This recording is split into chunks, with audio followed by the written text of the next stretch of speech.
My name is Shalom Agtarap, and I believe a practice to gratitude, one way that we can continue to experience gratitude-filled lives, is by closing the gap. I used to live in a parsonage, a house for the pastor, with a yard, a backyard, and neighbors that caught me on my way in and out of the driveway.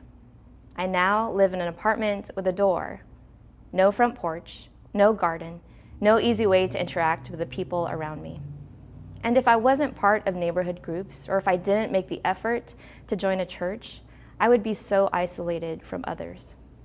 Self-sufficiency is an illusion, and by living life alongside others, life and community snap me out of that illusion.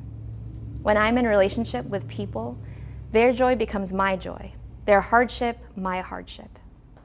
We are so trained to live in these individual lives, siloed, but that hasn't been the understanding of most cultures throughout history. And I'm not hearkening back to the 1950s when we all knew our neighbors. I'm referring to even further back than that. The early church closed the gap between them and their neighbors. There's a story of the early beginnings of the church in Acts chapter 2. And the people are described as sharing all they had in common, and then distribute it to all who had need. There's an example of the thierry. Pope Francis mentions it in a sermon, that even in the early church, there is the ministry of the thierry, which means usher. And what did the thierry do? He opened the door, received the people, allowed them to pass. But it was never the ministry of the closed door. No, not ever. There's an experience just a few months ago of me walking down the street, and up ahead I saw somebody who looked like they were in need. I already had my story planned out. I had my excuse ready.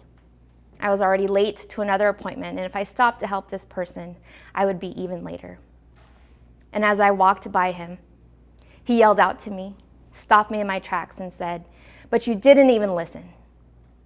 I don't need any money. I need you to take the money that I have, bring it inside, and buy me some lunch.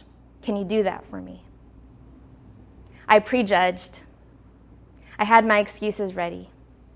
I cast this person as somebody in need and me as the only person who could help them, but I didn't have time.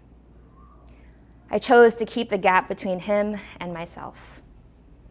Our job in this life, however, is to get real close, to extend hospitality, to accompany people through the thresholds of their life, through employment, permanent housing, and even in grief.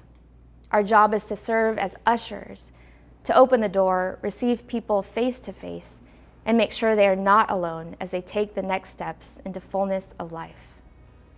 I believe gratitude emerges when we close the gap between ourselves and our neighbors, our coworkers, and even the people in our own families.